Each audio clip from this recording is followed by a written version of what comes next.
Phulaphuli ke kuvukani Community Radio si live njengokuba sithetha nje sijoinwa ke nguye ke uSotholopu kulamasipala ohloniphekileyo ke umeya ukhansila Siyabulela Kazanqa sijonge ke ngakumbi ke mphulaphuli weVukani FM kwi clean up campaign kwakunye ke naxa sijonga ke ngakumbi ke mhlawumbi ke kwezinye ke zezinto abazawube bezijonga ke kule nyanga apho ke umasipala ucommemorate ke Dr. AP Xuma month kodwa ke sizawukabalala ngaba ke mhlawumbi Sotholopu usiphathele ntoni Sotholopu tata masikubulise enkqubeni sikunike elithuba uzibulisele kumphulaphuli weVukani FM ngolusuku lwanamhlanje.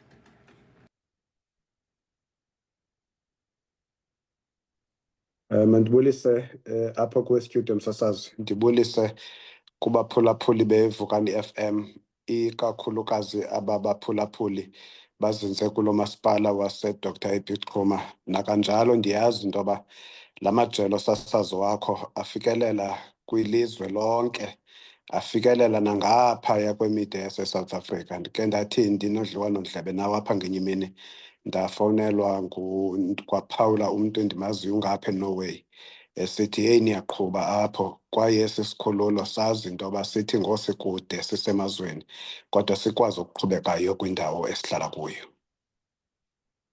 Nkosi kakhulu Sotholopu tata sibulele nangexesha ke uthe wabe ke usiphalo nakwalapha ke enkqubeni inyanga ebhizi ke kumasipala lo wase Dr. AP Xuma apho ke sijonge ke kwi Dr. AP Xuma month i-commemoration kodwa namhlanje sigxile ke kwi clean up campaign ungakusicacisele banzi ngeprogram yanamhlanje Sotholopu.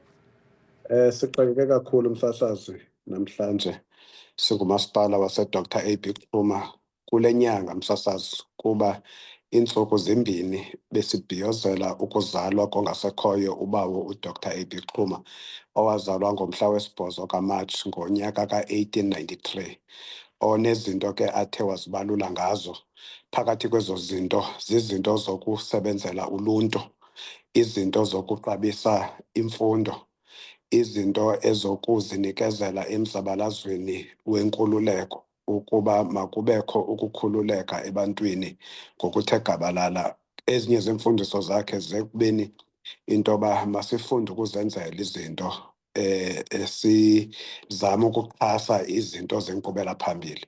Siseziqalile ke ezinye iinkqubo zale nyanga. Namhlanje silusuku lwento yoba sibheke phaa kwesaa sibhedlele sase-All Saints Hospital ukuba sibe ne-clean up campaign edibenisa thina singumasipala, abantu basekuhlaleni nesibonda saphaya nekomiti yaphaya ithe izawuba yinxalenye, i-Women's Manyano yaseDiocese of Mbashe,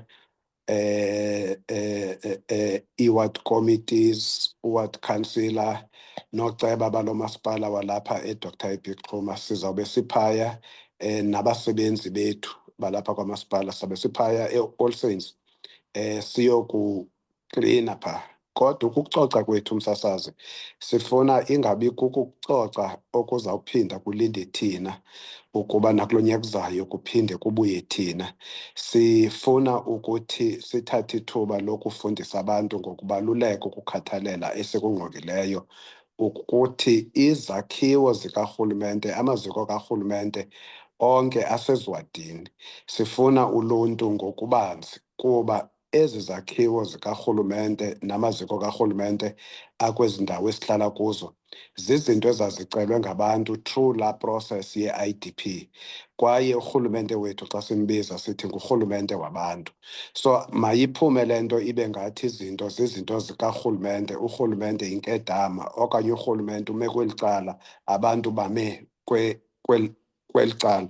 Ngokuba abantu xa kuyovotwa bathathe inxaxheba bayovota bayambanga lo rhulumente ukuba ngurhulumente wabo, nemali eyenza ukuba kubekho inkqubeka phambili ukuphucuka yimali eyabarhafi balapha eMzantsi Afrika. So kubalulekile ke into yoba abantu sibanikeze le mfundiso bangathi xa besithi sisikolo sikarhulumente kanti bathetha into yoba bona akukho nxaxheba abanokuyithatha apho. Iklinikhi bathi yiklinikhi karhulumente akukho nxaxheba oyithatha apho. Sifuna ukwenza imfundiso kuluntu ngokubanzi kooceba, sifuna ukwenza imfundiso ngokubanzi kwiinkosi zasekuhlaleni, iinkonzo noluntu ngokubanzi, ukuba makube namaxesha okuba xa bebona ukuba kukho into engahambi kakuhle kwiziko likarhulumente ekwindawo abahlala kulo, mababe negxathu nenxaxheba abayithathayo. So sifuna ukushiya loo mfundiso ke namhlanje xa sizawube siklina phaya, sicoca, sifuna ukubuyisela ukuba amaziko empilo yayingamaziko noko atsala phambili ngokucoceka, kuba kulapho kufuneka athi umntu engena nje egeyithini abe nethemba ukuba kwale environment iyabonakala ukuba liziko lempilo. Kungabonakali into yoba woyika inyoka usesibhedlele ngenxa yokungakhathaleleki kweyadi le kukho ingca. So siyokwenza loo nto ke phaa, sifike sikline iiyure ezintathu, kodwa ukuba umsebenzi lo kuba ikhona indawo esizibekele yona ukuba sizawuyenza, ukuba kuyabonakala into yoba ayigqibekanga, sizimisele msasazi ukuba sidlulele kwezi hours zintathu, siqinisekise ukuba sizawusicoca esaa sibhedlele kakuhle. Kufuneka singenzi nje, kufuneka kubekho umahluko. Njengoba ndisiya phaa nam, andenzeli nje ukuba ndithi hayi bendikhona. Kufuneka ndinxibe i-protective clothing, ndinxibe zonke iimpahla ezilungiselele ukuba umntu uya emsebenzini wokusebenza ukucoca isibhedlele esiya. Sifuna kuyishiya le program kwiwadi councillor nakubo bonke iinkokheli zaphaa ekuhlaleni ngaba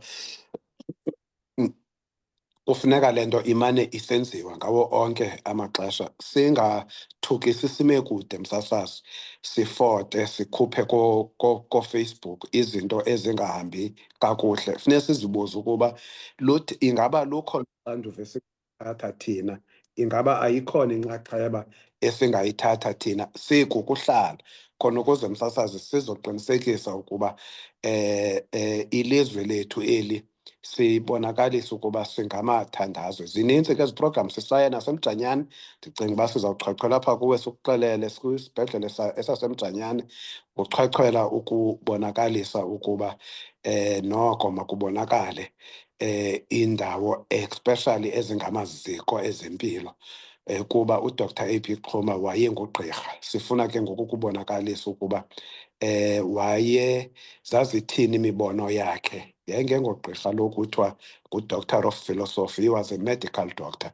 So yiyo le nto sineprogram esondeleyo kumaziko ezempilo. Emveni kwale program ke msasazi, sifuna oo-ward councillor bazawuidentifaya amaziko karhulumente akwiiwadi abahlala kuzo kwakule nyanga kaMatshi, bamobilize abantu, kuhanjwe kuyokuklinwa, kucocwa, kutyalwa le mfundiso yokuba luxanduva lwethu sikukuhlala, ukuba siqinisekise ukuba siyacoca, senza yonke ekusemandleni kuthi uqinisekisa ukuba abantu bakuthi xa befikela kula maziko bafike ngamaziko abonakalayo into yoba ngamaziko akhathalelweyo luluntu. So sizawube simanqadanqada ke senza loo nto. Enye iprogram esizaba nayo ngo-10 futhi ilapha eholweni, izawube ikhokelwe nguportfolio head wakwa-BTO, uCouncillor Tyantsi. Ijongene yona nokukhuthaza abantu, njengokuve into yoba abantu abangathathi ntweni kufuneka sibabhalise, sibe noluhlu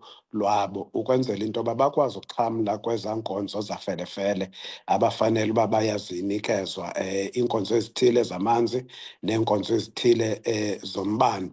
Kananjalo sifuna ukukhuthaza abantu bakuthi ukuba azizukwazi ukunikezwa iinkonzo ngokupheleleyo, sikwazi ukuziphucula, zikwazi ukuba zingamane zinqamka, zibekho oko, futhi ibe ziinkonzo ezisemgangathweni, ukuba abantu bakuthi bafuna usebenzisa nje iinkonzo bengabhatali. Sifuna ukukhuthaza abantu bakuthi ukuba mazibhatalelwe iinkonzo eziziswa kuthi ngurhulumente, kuba ngale mali, yile mali sivala ngayo ii-potholes, yile mali sitshintsha ngayo ii-globes, yile mali ekufuneka siqinisekise ukuba sibathuthela iinkukuma, sijonge ukuba ngalo lonke amaxesha ii-drainage systems bikho mdaka zikwazi ukucocwa. Kodwa ngoku xa bengarholi imali, bebhatala imali ngezi nkonzo abazinikwayo, babeka emngciphekweni ukuba singakwazi ukuqhubekeka nezi nkonzo.